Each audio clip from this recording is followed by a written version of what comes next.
I'm M. Marinelli, and you're listening to the Twin Peaks Tattoo Podcast. I'm a psychotherapist, a professor of psychology, and an author of Comfort Sequels, the psychology of movie sequels from the 80s and 90s. I write for the Blue Rose magazine, and I'm a huge Twin Peaks fan. I'm not a tattoo artist or a tattoo expert by any means, but I'm a tattoo enthusiast and wanted to make a podcast combining two things I love the most. Each episode of the Twin Peaks Tattoo Podcast interviews someone about their Twin Peaks tattoo and explores what their ink means to them. You can find the Twin Peaks Tattoo Podcast on iTunes and SoundCloud. Thanks for joining.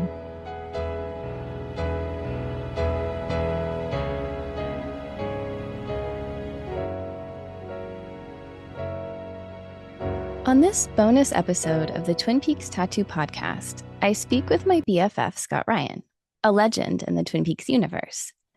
While Scott does not have a Twin Peaks tattoo, I know, why doesn't he though? There is a tattoo connection to his new book, Always Music in the Air, The Sounds of Twin Peaks, which we will discuss today. Scott's new book is a must-have for any fan, as it is filled with new interviews and never-before-released info, and will make you laugh the way his books always do.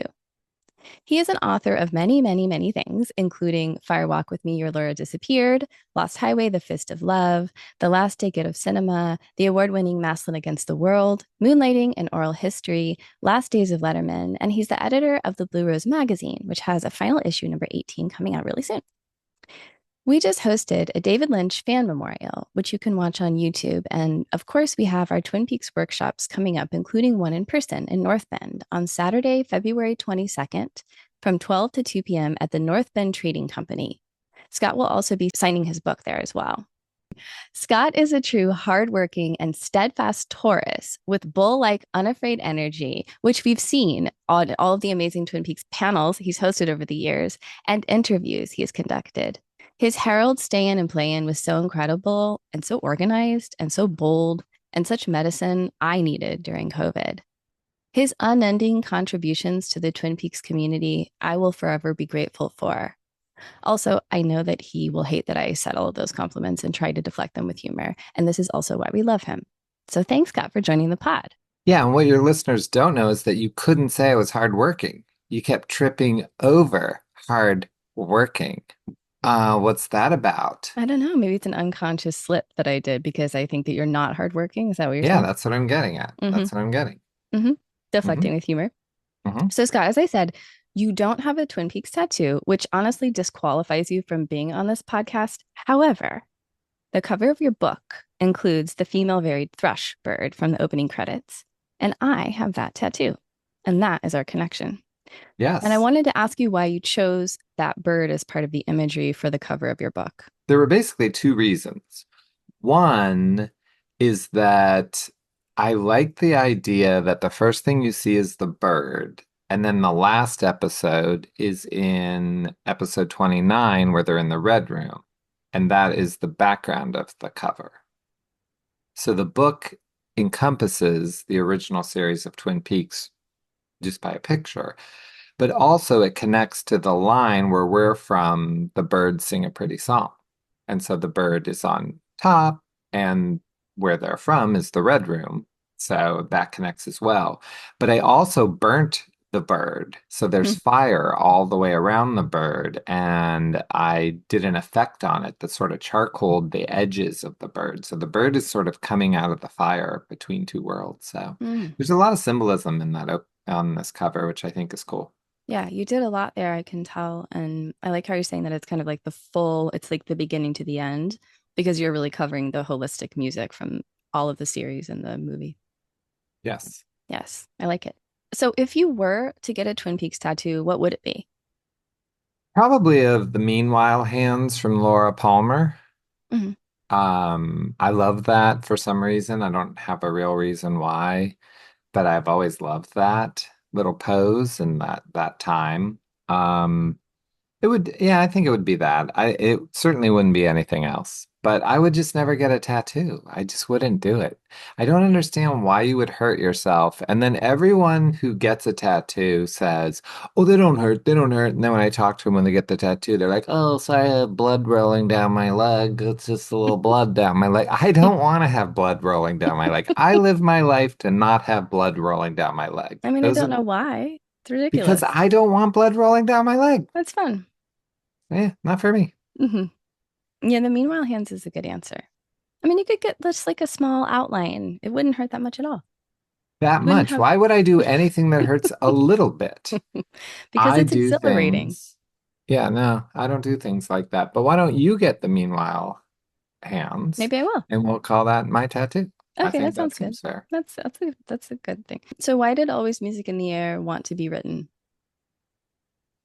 I'm sure it didn't. I'm sure it didn't want to be written. It was fine for going 35 years with nobody noticing. But I've always said, and it's 100% true, my favorite part of Twin Peaks is the music. Um, a lot of Twin Peaks people put on the series for comfort and watch it if they're having a bad day and they just let it play in the background. I never would do that in a million years. But to say that there 6 out of 7 days of the week I listen to Twin Peaks music would not be an exaggeration. I mean, I probably do. And that's been, for years and years. Mhm. Always when I'm writing, 100% of the time I'm listening to Angelo's music while I'm writing. So it's like background, but it's also inspiration, and it's like the soundtrack of your life, really. There's literally Yeah. always music in the air for you. Yes, I mean that's how I live. Music is what matters to me, and the music is so varied, and it's weird because I think if you asked people about the music of Twin Peaks, they would say, "Oh yeah, the Laura Palmer's theme is great," or "Falling is such a cool song." Maybe someone's gonna say that they love The World Spins. That is the smallest portion of the great music in Twin Mhm. Peaks. And this book does pay homage to those songs, but it pays equal homage to every other song as well. And that's the part that people are either going to say, "Why'd I buy this stupid book? I don't care about Attack of the Pine Weasel." Or they're going to be like, "You know what? I want to hear this Attack of the Pine Weasel." And joke's on you, you can't. Right. Yeah, the book like both gives you those things and then also says, but you can't hear it for all of these different reasons. It is amazing how you cover the cues and which are different from the actual tracks, like you were saying. And can you say like what cues are exactly and what are some of your favorites and why? So a cue is what is written for a particular scene in a show. So an example would be, this is just the first one that comes to my mind, is Lucy's dance in the Miss Twin Peaks contest. So the way they did it on Twin Peaks, like another show, if Lucy was dancing in a show, they might just say, "Oh, option T for two." And Lucy's gonna come out and be like, "I knew, I mean, I do, da do, and do, da do," and that's what they're gonna pay for. They're gonna pay for T for two, Hmm. and they're gonna do it. Well, that's not how it worked on Twin Peaks. Angelo had to come up with music for that. So there is a specific song, and it only plays when Lucy does that dance. Um, there happen to be 290 cues for Twin Peaks. That also includes songs with lyrics as well. But from my calculation, there are 290. I mean, technically, there are some more because not everything has come out, but it's pretty close. How do cues help hold the storyline and the landscape of the music in the show? Well, they do it in an incredible way in both seasons for kind of different reasons. Um, you're about to show Twin Peaks to someone new, right? Aren't Hmm. you setting up you're Yeah. gonna watch and you're gonna watch the series? Okay, so when Hmm. you watch that series with the person, you know who Leland Palmer is. and you know who Ben Horn is. And you will never, it can't even come to your mind that there's a difference, that there's not a difference between Ben Horn and Leland Palmer. But that new person, they're not going to know which one is Laura's father. Hmm. You can't keep track of it in Right. the pilot, even though Ray Wise does that amazing job in the No, it's there's too morgue. many characters. You It's too much for can't, your you can't brain. do Yeah. it. Hmm. And what is the difference between Audrey and Donna? I don't know. They were both in the class at the beginning. I don't know which one is. Right. So how can your brain keep track of it? Well, you keep track of it through those cues. I like that. So especially like Audrey's a great example. So when you first meet Audrey, you're getting a little bit of the drumming of Grady Tate, but that drumming then spills over to when you hear Audrey's dance. And then in episode one, when Audrey's coming in to meet Cooper and they play Freshly Squeezed, that is a version of that. And you're just associating that character. On the I flip like that. side, Donna and James are scored to what's called the love theme, which is the Laura Palmer theme not played on piano. So they're the same songs, but if the Laura, and this is the nerdy things that I know, but Mm-hmm. if you have the Laura Palmer theme and it's on piano, then it's scoring a scene that's about Laura. But if it's not on the piano, if it's through clarinet or flute or whatever instrument they wanted, that is called the love theme, and that usually will score Donna and James in the front part.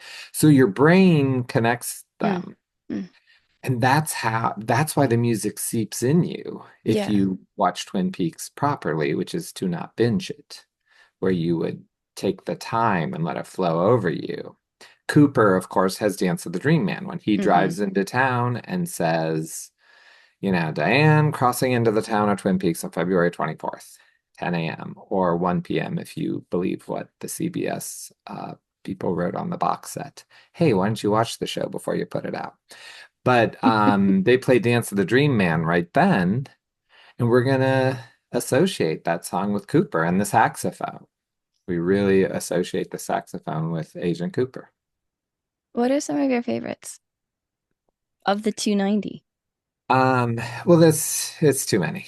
I It's too mean, many favorites or yeah, I too mean, many there's cues? Okay. so well, I mean, there's so many. Um, I mean, there's so many I love. That's just too like ask me something more specific than that.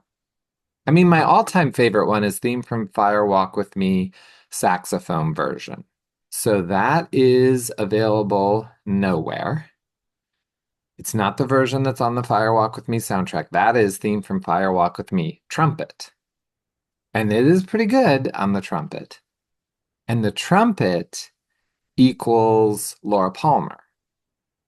So when you're hearing that, Mm. it's more Laura Palmer. When you hear Firewalk with Me saxophone, that equals Norma and Big Ed. That's the song that plays when they're in the car Mm. in the missing pieces and Mm. saying, this song is like us, it's so far away. Mm. I can barely hear us, is what Norma says. Um, that song is so freaking beautiful. And I interviewed Al Regney, who played the saxophone, and he singled out the theme from Firewalk with Me as his, one of his favorite things he ever did. And he's played on a million things, like, everywhere with in Broadway showcasts. He was in the pit for Funny Girl with Barbra Streisand on Broadway. He It's did too much. everything. It's too much. And he singled that song out Mm.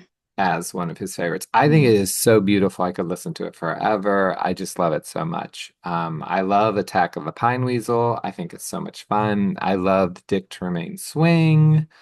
That one is incredible. I love them all. They're so good. Hmm. I mean, the Norwegians. Oh my gosh, I love I the know you mentioned that at Norwegians. the beginning of your book and it made me laugh so funny because that's what drew you in, and then you couldn't find it. When it came out, you were like, "Where's the Norwegian song?" And it didn't exist. Right.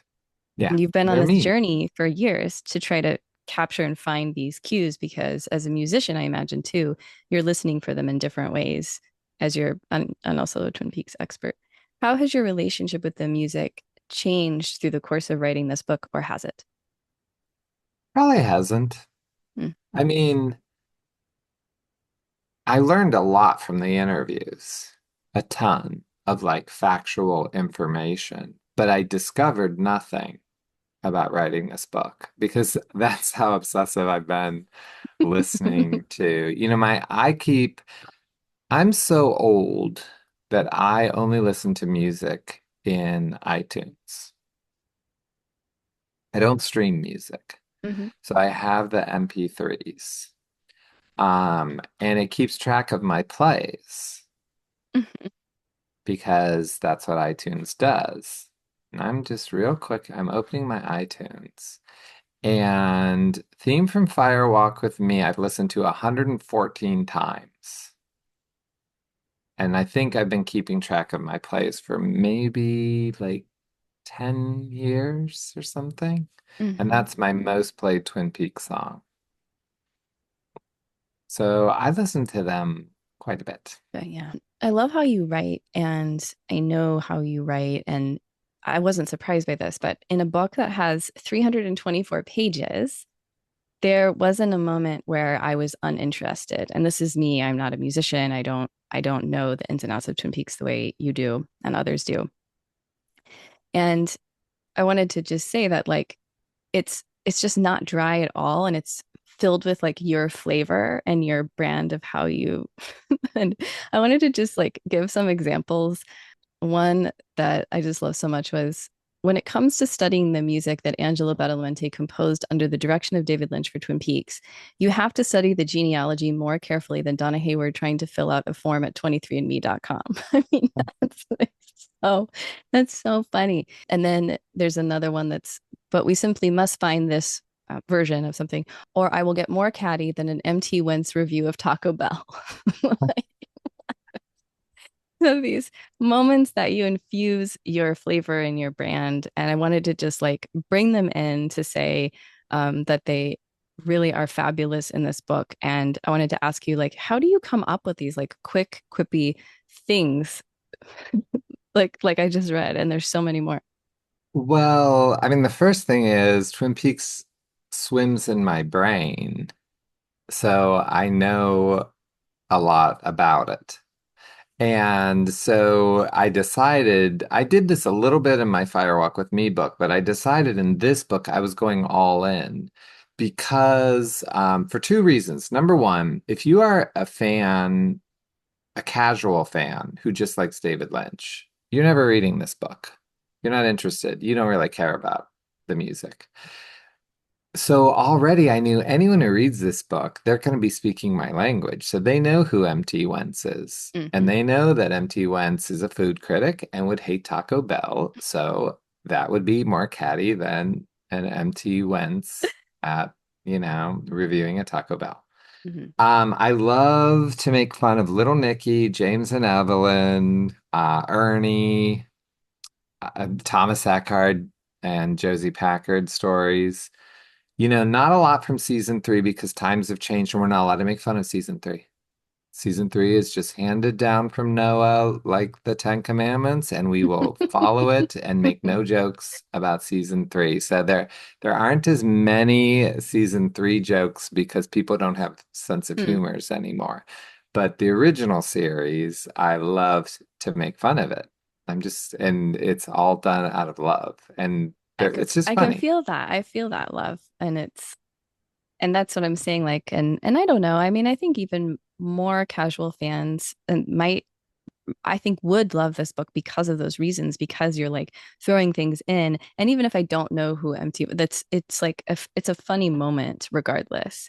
Even if I don't understand the Donna Hayward joke fully, I get 23andme.com and it's hilarious. And it's just chock full of that. And I love it. And I love your writing and it's amazing. Speaking of The Return, my favorite song on The Return is A Violent Yet Flammable World by Au Revoir Simone. And it is not on the soundtrack. And it's deeply tragic to me, very tragic. And I'm so glad that you address it in the book. And tell us why you think it should be included on the soundtrack, which it should. Well, I I will say that my favorite chapter in this book is the Bang Bang Bar chapter on the return. I really like that chapter. And I Mm-hmm. think the things that I point out are important, and I'm not sure that others have noticed. Mm-hmm. So and it again, it's nerve-wracking to be critical on the return because they passed a law. It went through, and it's legal. You are not allowed to make fun of the return. Mm-hmm. And I'm not, I guess I'm not so much making fun of it, but I am critical Mm-hmm. because they made a critical error when they made these two finals. And it's not my error. That's the thing that I point out in this book. I'm not the one that put the Roadhouse on one cover, and then the other one is supposed to be the score, which has Laura Palmer on the cover. So they set up that one album will be the Roadhouse album and one album will be a typical soundtrack. But then they don't follow those rules. So there's songs on the Roadhouse album that don't play in the Roadhouse. And then there's songs that do play on the Roadhouse and they're on the other album. And then there's songs that are left off from the Roadhouse, like your the flammable one. And it's infuriating. Why not just do it correctly? Now, I do at the end of the return section of the book, I give people a playlist where if you want to set yours up with the Love that. proper track Mm-hmm. listing on a playlist, you can do it. But I'm also very clear to say I'm not asking them to re-release it. I'm not about re-releasing shit we already have. Mm-hmm. I personally think they shouldn't have split them. They should have just released one soundtrack and then it wouldn't have mattered. And they Mm-hmm. should have just put them out. But they must have felt they could make more money by doing two.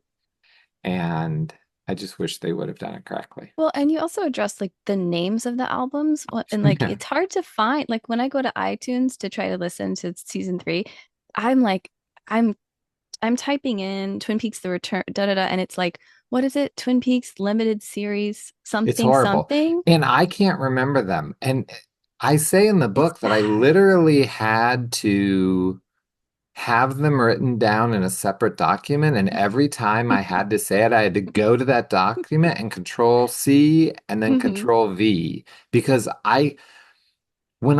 if I looked it up right now and told you what the name of what should just be the Bang Bang Bar or the Roadhouse soundtrack, Uh-huh. I told you what the title was. And then you said you would give me $20 in 5 minutes if I could say it back to you. I won't be able to. That's how horrible the titles Hmm. are. But that's true of everything Hmm. across the board. Every single release, I suppose, except the Firewalk with Me soundtrack, which is just called Firewalk with Me. Bless their little hearts, they did it. But the rest of them are all horrible. Hmm. A really gorgeous moment for me in your book, and something you and I have talked about too, is how you've helped me really resituate the song Falling. And you say in the book, you are quoting it, don't let yourself be hurt this time. And you say it's just like a TM mantra, the way it goes over and over again. And you say it's good advice for all of us. And then later on, you emphasize, then I saw your face, the word then. And it's sort of like, okay, I'm not going to let myself be hurt this time. I'm not going to do it. I'm not going to do it. And then I saw your face and I just, I'm falling and I fell in love and that's it. And it's just like, okay, I'm going to be good, but the heart does what it wants. And I just really appreciated that moment and thinking about that because sometimes I can have falling on in the background and not even be listening to it really because I've heard it so many times. But you've helped me listen to it differently and resituate my relationship to it just by thinking about it this way. So I wanted to say that to you. Well, thank you. I appreciate it. I mean, I say in the book, Falling is Lynch's best lyric writing of his entire life. It's incredible. And you can ignore it, just like you said, it's so easy to ignore and just listen to Julie like she's an instrument, Hmm. not like she's singing words. Yeah, But exactly. you get a whole story. And Hmm. I said the amount of work the one little word then is doing Hmm. in that sentence is Yeah. incredible. It's a whole backstory Hmm. just by saying then. I saw your face. Like, oh, I had this plan. I knew I was going to do this. Then I saw your face. I And mean, I it just was gives me like, oh. goosebumps. It's just like, oh. And it's also, I always really liked that, she says, falling, falling, are we falling in love? But it's hard to hear the are we. You could Hmm. ignore it and think she's Yeah. saying falling, falling, falling, falling in love. But she's saying are we, which Are sounds we? a lot like falling, and you can ignore that are we. There's I give falling it gets a lot of it gets roughed up in this book because again, bless their little hearts, man. They put that track on every stinking vinyl. Come on, let's do it again. Let's hear it again. Let's do it again. Put it on, put it on. And you're just like, ah. But that's different than Julie Cruz's version, which is only on one of the soundtracks. And I think it's totally different with words. As far as an instrumental goes, I'm a little over falling.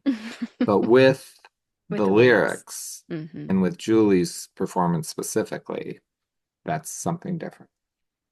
I'm really glad you included parts of your interview with Julie Cruz that you did back in the day. I'm sorry, I don't remember when you talked to her, but it was a It was while like back, 2018. 2018. And I remember listening to it when it came out.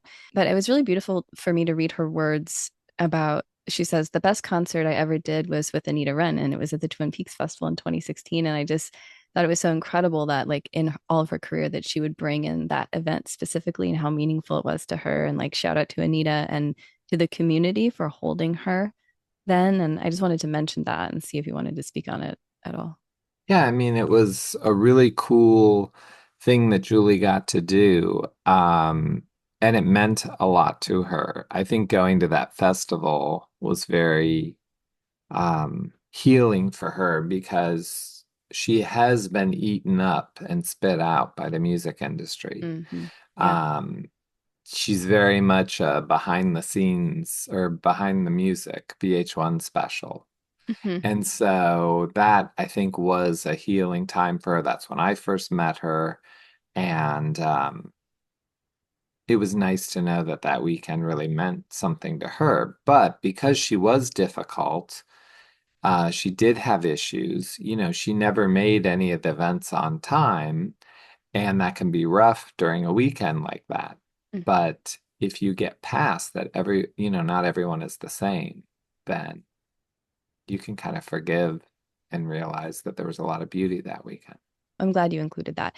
You also did interviews with David Slusher and Laurie Eschler, who you say are as important as Angelo in terms of the music, and share something that you learned from talking to them. Well, they were the music editors. David Slusser did the pilot, and he also did Wild at Heart.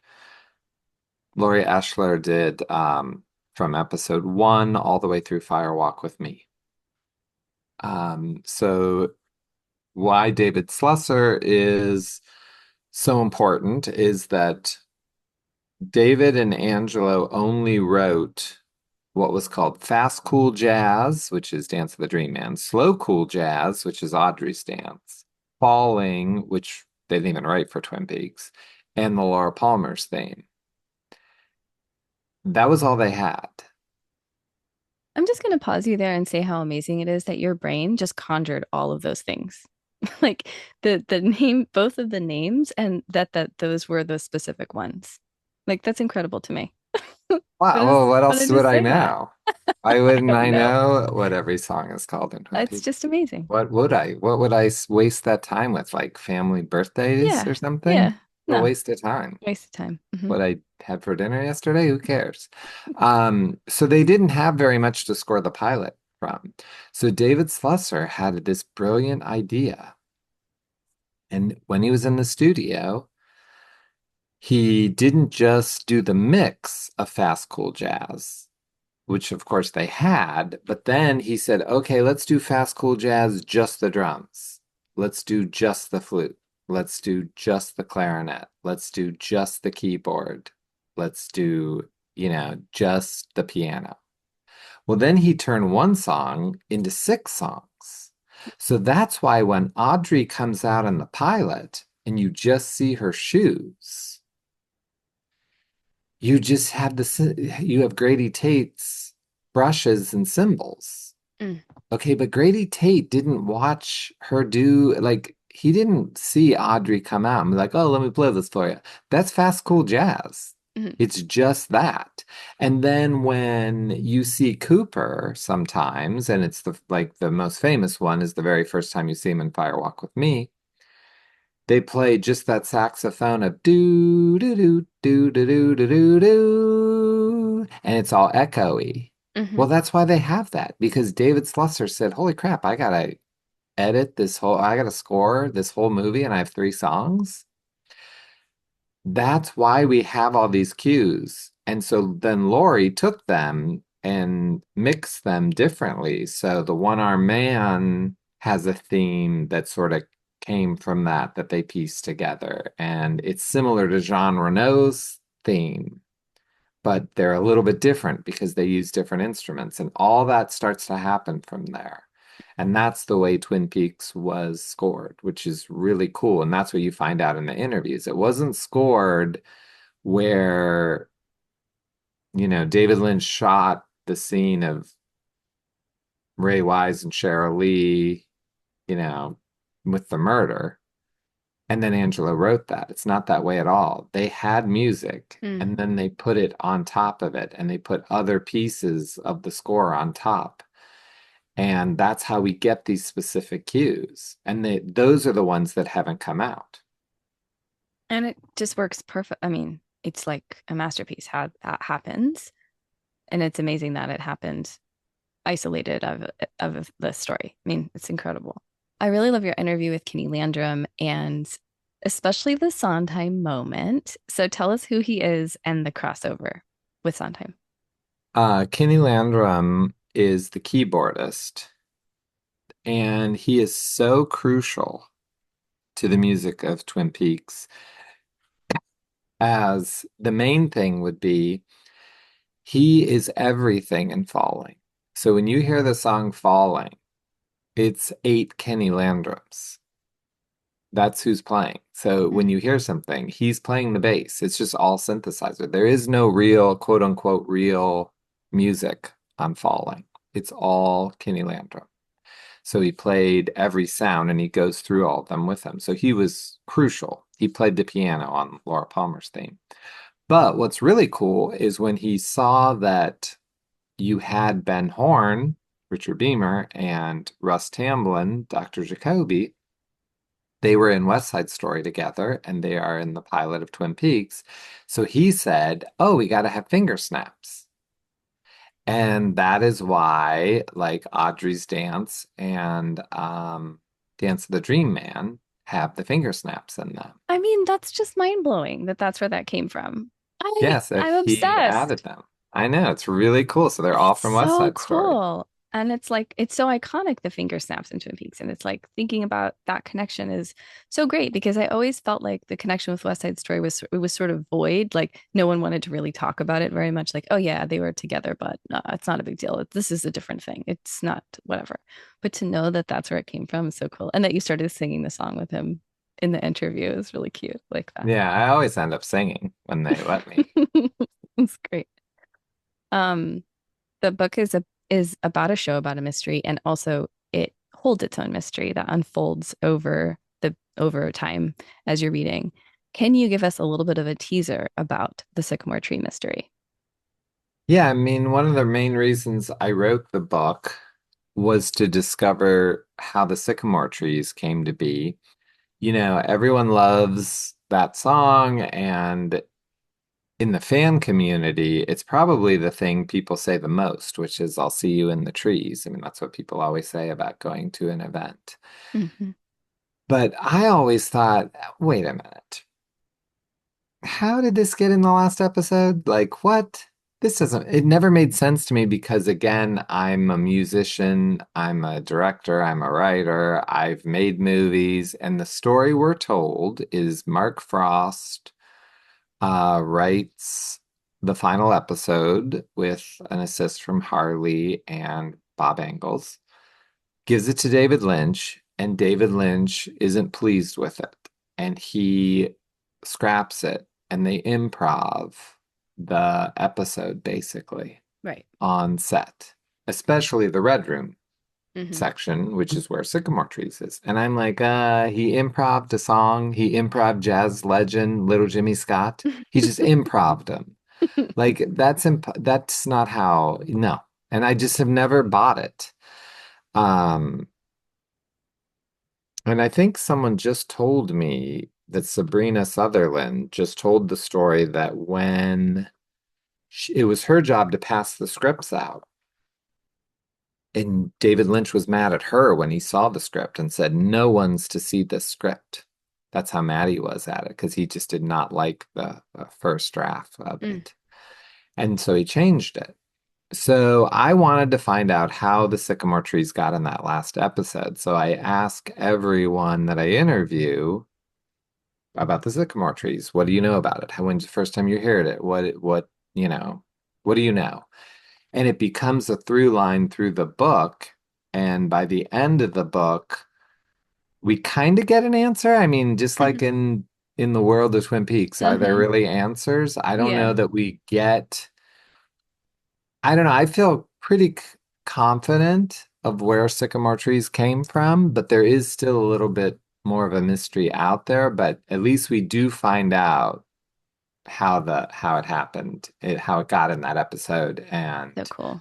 and all when it was recorded and all those things. So there is an answer, but I suggest to readers, and I say it in the book too, don't skip ahead and Yeah. just read about the sycamore trees. Let it flow because it's fun to hear someone say, "Oh, I know this," and it you sort of get how it was for me when I was working on the book, where I get more and Mm. more information. Yeah. And it's like the show. Don't binge it. Just watch it episode by episode. Take it in and have the experience of it. It's a really cool part of your book. So I liked And it. I do think it's something that only I would ever think of. Hmm. Because when I used to ask people about it, they'd be like, "What? It's just in the episode." And Hmm. I'd be like, "But you can't lip sync. You know, he doesn't really sing there. There's no band, right? You realize there was no band in the Red Room. You know, they're not like Yeah. saying, 'Hey, Teresa Banks, can you play drums?'"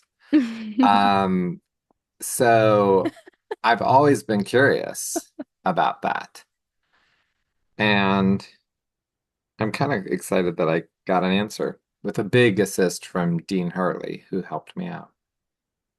If the music was a character in the show, who is that character?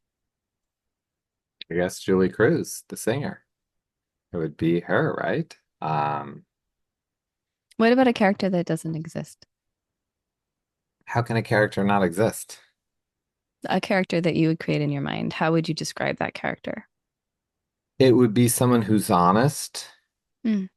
and all-knowing Mm. because the music never lies to us. So when you are confused in any David Lynch movie, this isn't just advice for Twin Peaks, but in Mulholland Drive or Wild at Heart or um, anytime, and certainly Lost Highway. The music is where you can find the truth. Um, and I think it's probably why I never thought Twin Peaks was confusing because I do love music. I listen to movie scores all the time. I always paid attention to it That is in a when I'm watching Twin Peaks. fantastic answer. I really love that answer. Thank you. When you put on Twin Peaks music, do you have go-to songs? Maybe it's the 114 times you've listened to Fire Walk with Me, but what are your go-to songs or set of songs or cues and why?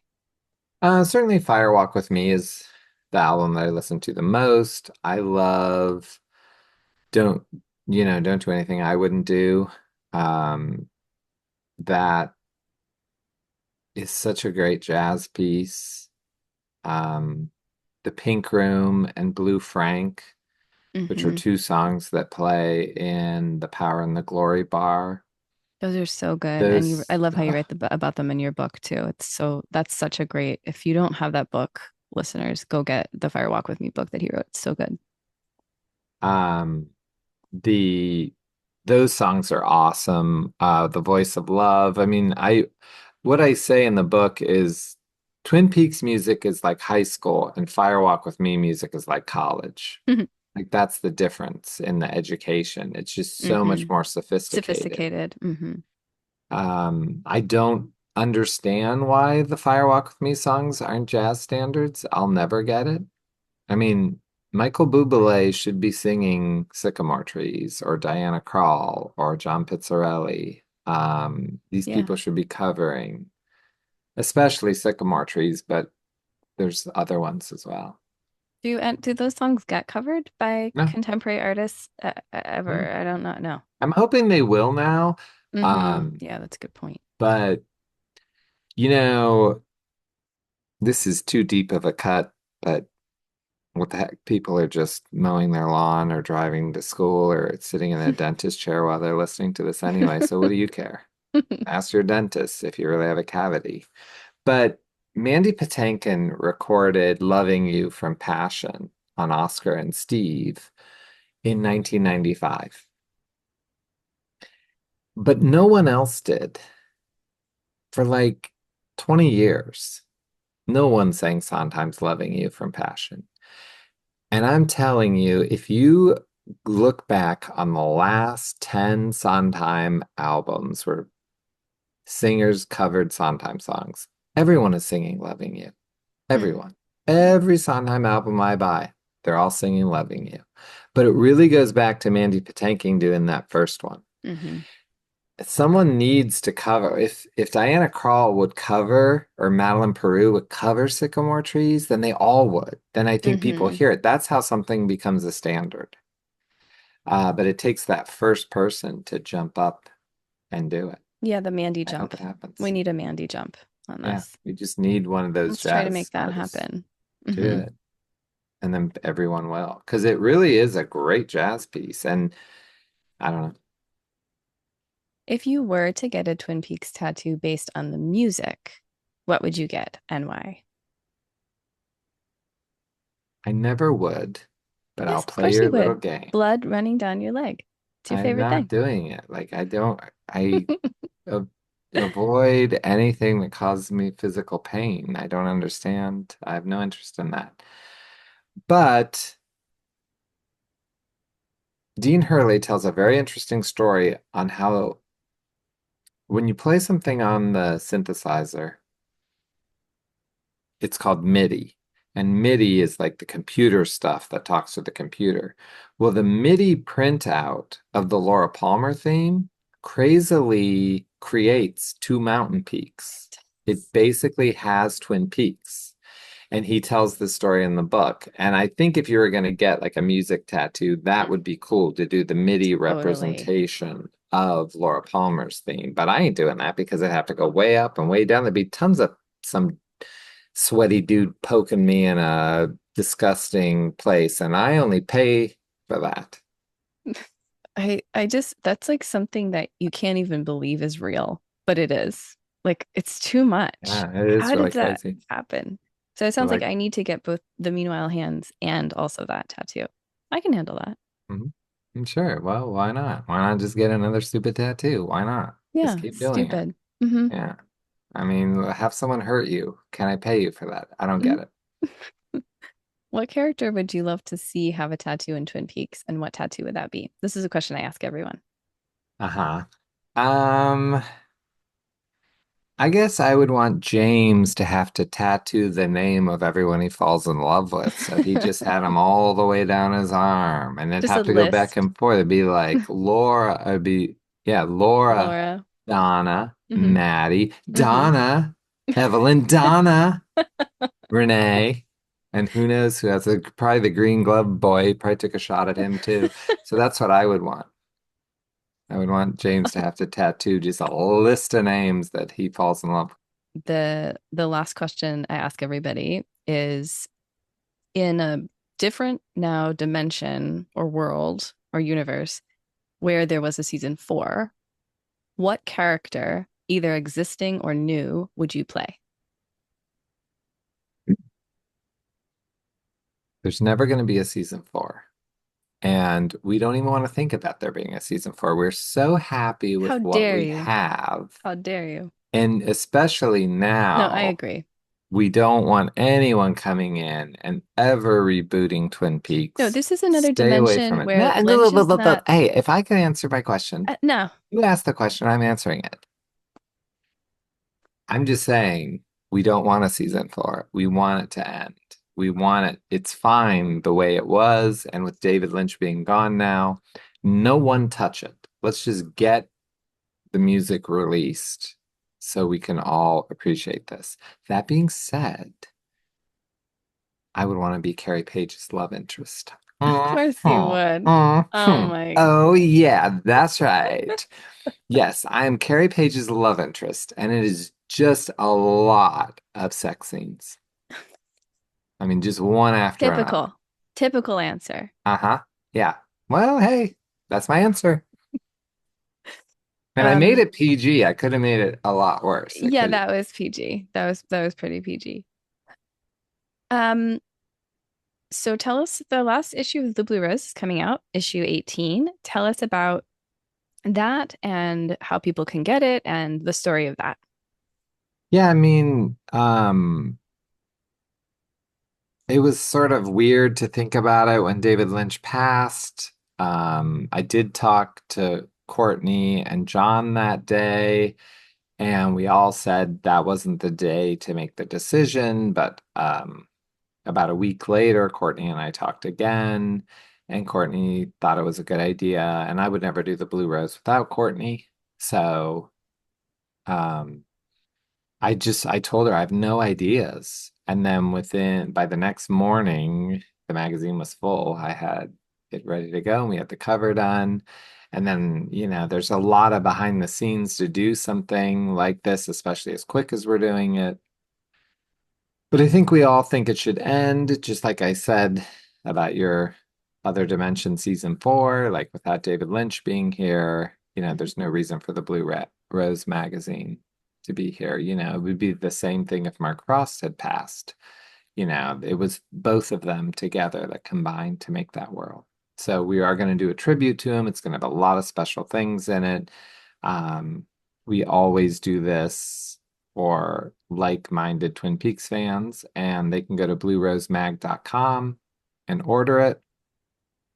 You have to order it now because we're just ordering what sells, and we're not. I can't because of many things. We can't store them. Like I used to buy a ton and then sell them off, but it's ending. So we're just place your order now and you'll reserve your copy. And the cover is beautiful. It's a It's wonderful very picture beautiful. that Random House gave me when we were covering Room to Dream, but I held on to it. So that's the cover. And we're going to have Jeff Lemire is doing a special piece of art for David Lynch that's going to be our centerfold. So, you might want to get two copies so you can frame the front cover, but then whatever Jeff Lemire does is going to be really impressive too. So there's a lot of cool things in it. And then how can folks buy Always Music in the Air, The Sounds of Twin Peaks? If you're outside of the United States, you should just get it from Amazon so you save shipping. Um, if you're in the United States, you can go to bluerosemag.com or tuckerdspress.com and buy it there, and then I'll sign it and we'll get it out to you. There's a paperback that is $29.99, and then there's a ridiculous color hardback that no one should buy. I just made it for myself because I wanted to have every MP3 icon that Dean released when he released a lot of these cues. So they're all in there, and it's over the top and ridiculous. So don't buy that. Or buy And it because we love Over the Top and Ridiculous and we want And that's all of only those things. available at the Blue Rose Mag. It is also available up on Amazon as well, because they're the ones that are printing it. And they pick the price, but I wanted to have one for me. So Mhm. it's just for me. It was so fabulous to talk to you about your book, Scott. Thanks for coming on. Well, thanks for all that you do for everyone, and you're keeping CD tattoo parlors across America in business. and spreading disease and whatever else happens when people get tattoos and hurting and then making people go, why did I get a tattoo of Little Nicky? That was stupid. If anyone listening has a tattoo of Little Nicky or knows somebody who has a tattoo of Little Nicky, please get them in contact with me because I would love to talk to that person. Yeah, because they need help. No, because it's like fantastic. It's so weird No, and the great. Little Nicky No, story is horrible. I know, but It if is someone loves it that absolutely much or gets an horrible. ironic version of that tattoo, I just want to talk to that I person. mean, I could see someone having the little devil thing that pops up on Andy, maybe. But Little Nicky, that's a hmm weird one. hmm Well, thank you, Scott. It was fabulous to talk to you. And everyone go to bluerosemag.com or Amazon and order the last issue of the Blue Rose and also Always Music in the Air. Thanks for having me. Thanks for listening to the Twin Peaks Tattoo Podcast. Rate and review us on iTunes and follow me on Instagram @msmarinelli.